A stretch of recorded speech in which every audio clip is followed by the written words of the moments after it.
Welcome, everyone. It's very, very exciting to be up here because we have been working on this for many months, and to see all of the faces that have shown up here and the diversity in the room and to see the backgrounds of the people who are here, you're in for an exciting time.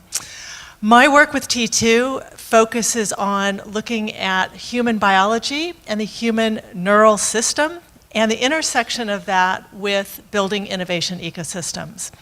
So you'll hear the terminology a lot, invisible architecture, or architecting the invisible. What I want to introduce you to in a very brief time is a few aspects of how we're built as human beings that you can carry into your conversations as you move through the next couple of days. So let's start from the beginning. This is the African savanna.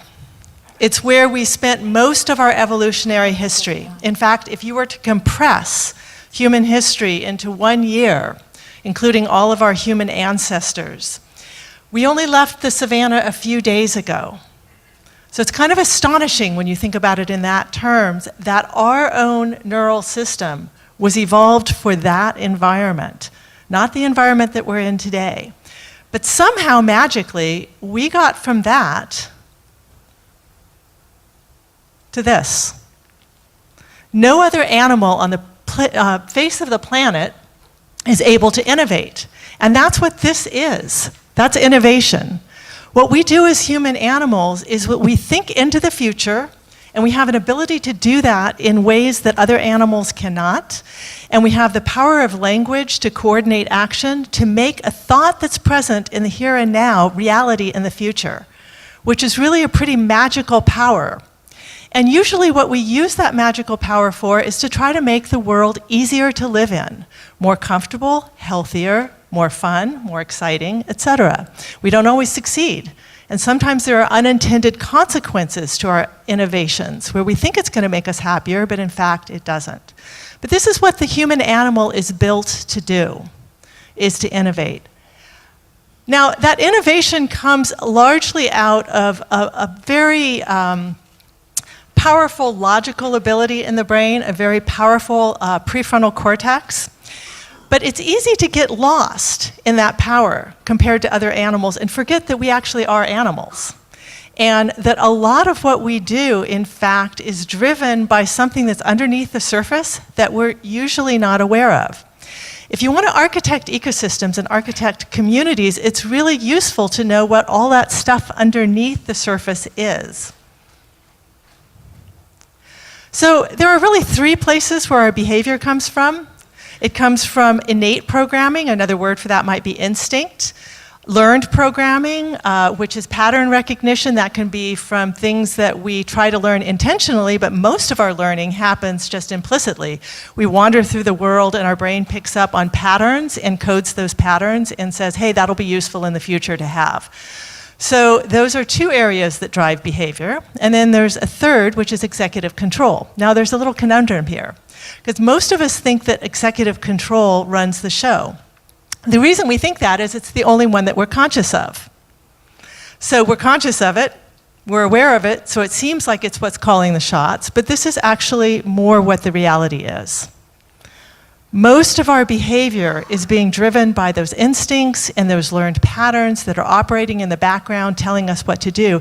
In fact, so much so that if we look at brains and behavior, there's something called readiness potential.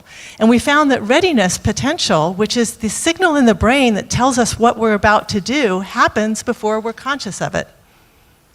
So the degree to which we're not actually calling the shots is very high. So let's talk about some of the instincts very briefly here. This is the kind of environment that we lived in most of our lives as human animals, evolutionarily. Now, most people would look at that, and if you said, what's the biggest threat in this environment?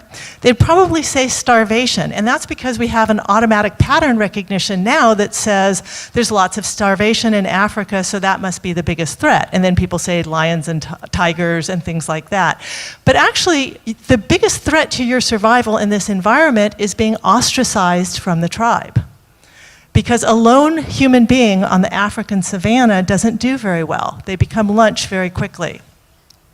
So we have instincts, social instincts, that are carried in all of us, that go way back in our evolutionary history. And they drive our behavior to this day. Now, most of us think when we experience these things that it's a personal psychological issue, but in fact it's not. So what are some of those instincts? I'll go back for a second. So that environment, that close-knit tribal environment, that's what we're designed for. The irony here is that this is the environment that we've innovated for ourselves. We live a long time in that environment. We're healthier in that environment, but we're much more stressed.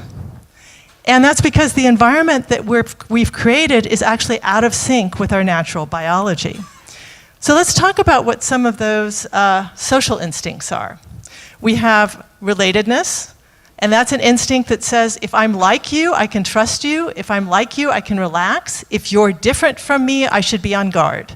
And that's because back on the African savanna, you lived in tribes where there was a lot of similarity, and if somebody extremely different came onto the scene, you didn't know how to read them. So we have that built in. We don't trust people who are different from us. We like to have influence and control. We like to be included. In fact, to such a degree that neuroscience studies recently have shown that exclusion is processed in exactly the same way as physical pain. We're very sensitive to fairness, and we're sensitive to status. So a lot of the time we think when we're reacting to these things, it's because we have a personal issue that we need to deal with. The reality is that we're all built that way. So when we're designing ecosystems, we want to think about what are these human animals that are part of that ecosystem and design these things into it. Because if we don't, what happens is that they show up on their own and they wreak havoc. So what happens when we don't attend to these needs? Well, as it turns out, the human brain has kind of a balance. When you're feeling safe, it brings up all of those prefrontal cortex abilities, your ability to innovate, your ability to think into the future, your ability to do all of the higher level human functioning. When you don't feel safe, your brain takes you into more primitive areas and triggers flight, fight, and freeze. Or if not quite that extreme, it just puts you into the same old, because that's the safe zone. So if you want to build innovative communities, you better attend to these things, because if you don't, what you're doing is that you're pushing the neural abilities of that community down. So one last thing that I will talk about in terms of human biology. Emotions get a really bad rep in our society because we tend to think of emotions as the thing that takes us away from logic. But emotions, in fact, are what drive human decision making. So if you don't have emotions, you are literally apathetic.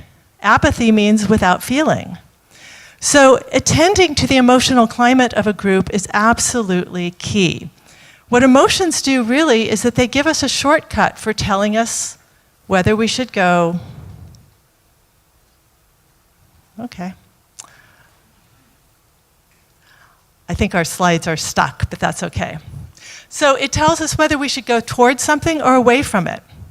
So attending to that emotional climate within the team, within a community, within an ecosystem is critically important, because when we have emotions like hope, when we have emotions like love, it tells people that it's safe to go toward the new, to go toward experimentation. And when we don't have those emotions, that decision-making shortcut says go into fear, preserve the status quo, stay where you are. So I offer that up in your explorations over the next coming days.